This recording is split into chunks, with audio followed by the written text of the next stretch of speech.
Ketchup is found in 97% of U.S. homes and probably 100% of barbecues. But there's more to this sauce than hamburgers, hot dogs and Heinz. In fact, ketchup has a storied past that dates back to Imperial China, where it was made with fish entrails, meat byproducts and soybeans. It wasn't until 1812 that tomato-based ketchup was invented. The ancestor of modern ketchup was completely tomato-free. Though tomato plants were brought to England from South America in the 1500s, their fruits weren't eaten for centuries since some people considered them poisonous.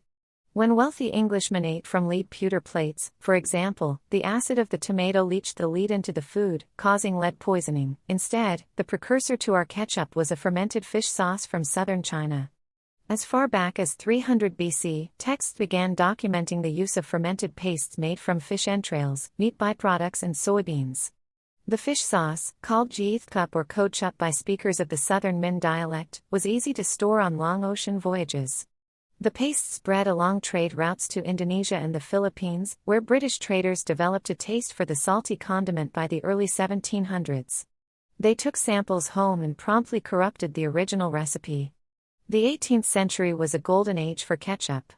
Cookbooks featured recipes for ketchups made of oysters, mussels, mushrooms, walnuts, lemons, celery and even fruits like plums and peaches. Usually, components were either boiled down into a syrup-like consistency or left to sit with salt for extended periods of time.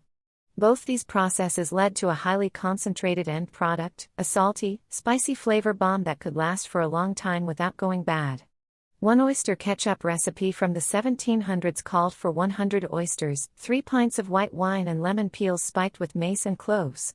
The commemorative Prince of Wales ketchup, meanwhile, was made from elderberries and anchovies. Finally, in 1812, the first recipe for tomato-based ketchup debuted. James Mees, a Philadelphia scientist, is credited with developing the recipe. He wrote that the choicest ketchup came from love apples, as tomatoes were then called. Some believed tomatoes had aphrodisiac powers. Before vinegar became a standard ingredient, preservation of tomato-based sauces was an issue, as the fruits would quickly decompose. A relatively new company called Heinz introduced its famous formulation in 1876, which contained tomatoes, distilled vinegar, brown sugar, salt and various spices. Please subscribe and for more fun facts and stuff you should know. Like this video and help me out with the YouTube algorithm.